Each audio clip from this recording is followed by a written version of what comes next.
Qəbir əzabından qoruyan əməllər. Qəbir əzabından qorunmaq üçün İslamın ərkanlarına əməl etmək, Quran oxumaq və əməl salih olmaq lazımdır. Abu Hüreyrədən rəvayət olunur ki, Peyğəmbər, ona Allahın salavatı və salamı olsun, demişdir. Həqiqətən cənazəni torpağa bastırdıqdan sonra o dəfni yekunlaşdırıb gedən insanların ayaq səslərini eşidəcəkdir. Əgər o mömin olubsa, onun namazı onun başı üzərində yerləşəcək. Onun orucu ondan sağda yerləşəcək. Zəkatı onun sol tərəfində yerləşəcək.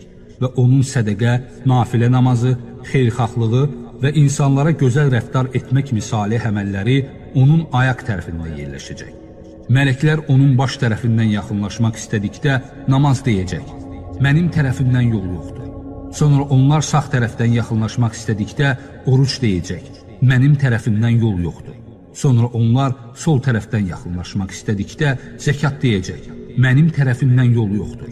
Nəhayət, onlar ayaq hissəsindən yaxınlaşmaq istədikdə salih əməllər deyəcək. Mənim tərəfimdən yol yoxdur. Başqa bir rəvayətdə deyilir. Mələklər onun baş tərəfindən yaxınlaşmaq istədikdə oxuduğu Quran onu qoruyacaq. Onun əl tərəfindən yaxınlaşmaq istədikdə sədəqə onu qoruyacaq. Onun ayaq hissəsindən yaxınlaşmaq istədikdə onun məscidə gedən qədəmləri onu qoruyacaqdır. Allah yolunda keşikdə durmaq. Ər-Ribat. Peyğəmbər ona Allahın salavatı və salamı olsun demişdir.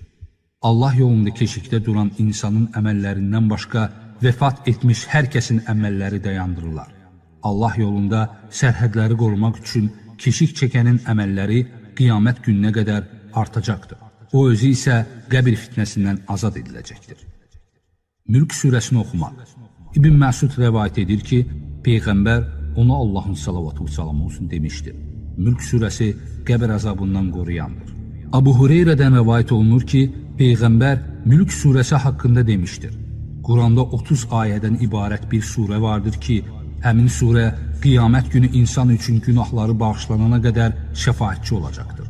Bu hökm hər şeyin ixtiyarı əlində olan Allah nə qədər ucadır, yəni Mülk surəsidir. Sədəqə vermək. Peyğəmbər ona Allahın salavatı və salamı olsun demişdir. Həqiqətən sədəqə qəbrin alovunu söndürür və qiyamət günü mömin verdiyi sədəqənin kölgəsi altında olacaqdır. İdrardan təmizlənmə. Peyğəmbər ona Allahın salavatı və salamı olsun demişdir. Qəbirdə əzaba düçar olan insanların çoxuna idrara görə əzab verilir. Yəni, yüngül su başına getdikdə səhlənkarlıq edib təmizlənməmək günahdır. Dedikodudan uzaqlaşmaq. İbn Abbas rəvayət edir ki, bir gün Peyğəmbər